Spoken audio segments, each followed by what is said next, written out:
अहमद खान नियाज़ी आख्या कि हुकूमत आप लोग संभालो और आज़ादी या मौत वाला कंटेनर सान दे दो। ठीक अच्छी गल है।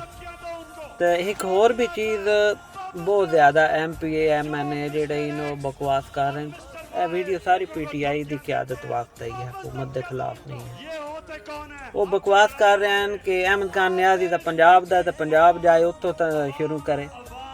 इन अकल दे मैं यह समझाना चाहना कि इमरान खान ने सारिया हुकूमत तोड़ के दुआन इस वजह तो KPK की हुकूमत रखी आई कि उत्थे चलो मेरा दौर है मशीनरी कंट्रोल विच है। मशीनरी तो मुराद सरकारी मशीनरी होंदी है जिहड़ी अमला वगैरह होंदा है या सरकारी मुलाजम होंदे। ठीक है पंजाब दे विच अगर हुकूमत रहिंदी भी तो मशीनरी टोटल कंट्रोल मियाँ साहब दी आई। ठीक है नून लीग की हुकूमत आई, नून लीग ते कंट्रोल कर रहे हैं। खान साहब होर आर्डर देंगे ना अगों आर्डर होर चल पैंदे आ। ठीक है इस चीज़ में भी समझो। KP जी उसने इस वजह तो रखी है कि अगर मैं जेल चला भी गया तो इतों जोर दे इतना मेरा ही है कि इतना प्रेशर कर सकदा ही है कि टोटल बंद कर दी जाती। बंद करन तो बाद KPK तो बाद उदों काफला निकलेगा तो इदों पंजाब की आवाम ऑलरेडी खान साहब नो वोट दे के इस गल का सबूत दे चुकी है। तो हर बार निकलती भी है।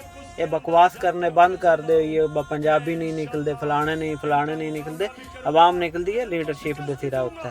तो खान साहब के प्लान के मुताबिक यह आई कि इदो KPK चो पूरा जोर हो सी KPK बंद हो सी तो उदो फिर लीडरशिप आवाम ने लैके इधर चलती गई तो इदो आ जाती। आम जे मैं हूँ आम जे एक वर्कर मैं गल समझदा लेकिन ऐसे कोई गल नहीं। लेकिन खोती दे बच्चे ओहदे दा राह नहीं कि इन इतना अक्ल नहीं पियोंदा किस तरह होना। पहले अली अमीन गंडापुर टाइम वेस्ट करता रहा बा भूतनी तो दुआन रखे आई इस वजह तो कि तुसी प्रेशर पेसो।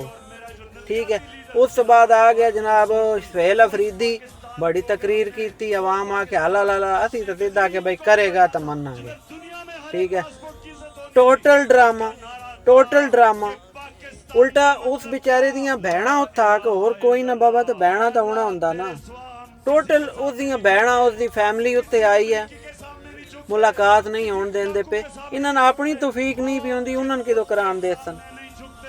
ठीक है हुण अगर अहमद खान नियाज़ी ने हौसला कर अगर टोरी पे आई है तो उहदे तो MPA MNA बकवास कर रहे हैं।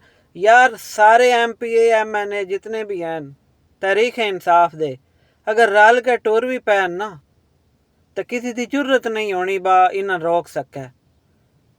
इतों हासिल ही होंदा है कि MPA MNA बाकी सारी लीडरशिप PTI की सारी विक चुकी हुई है।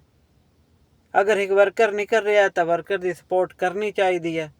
असी इस दे नाल हाँ पाकिस्तानियों दुआन लीडर भी आप ही बनना पैना क्योंकि इमरान खान की पूरी कोशिश आई कि माफिया तो जान छुटे तो लीडर मेरी आवाम चो बंदे बनन वो ही अगो हुकूमत करन। खान साहब हुकूमत वास्ते कोई ना आए तो ना उन्होंने पता है कि मैं हुकूमत कर पाना क्योंकि वो उन्होंने भी पता मेरी उम्र हो गई है।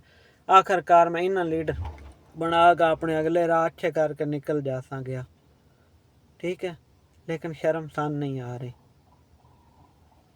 मेहरबानी करो तमाम लीडरशिप इंसान की बच्ची बनो। एक चीज़ चल रही है उहदे नाल चल पवो बजाय बकवास करन दे। अल्लाह हाफिज़।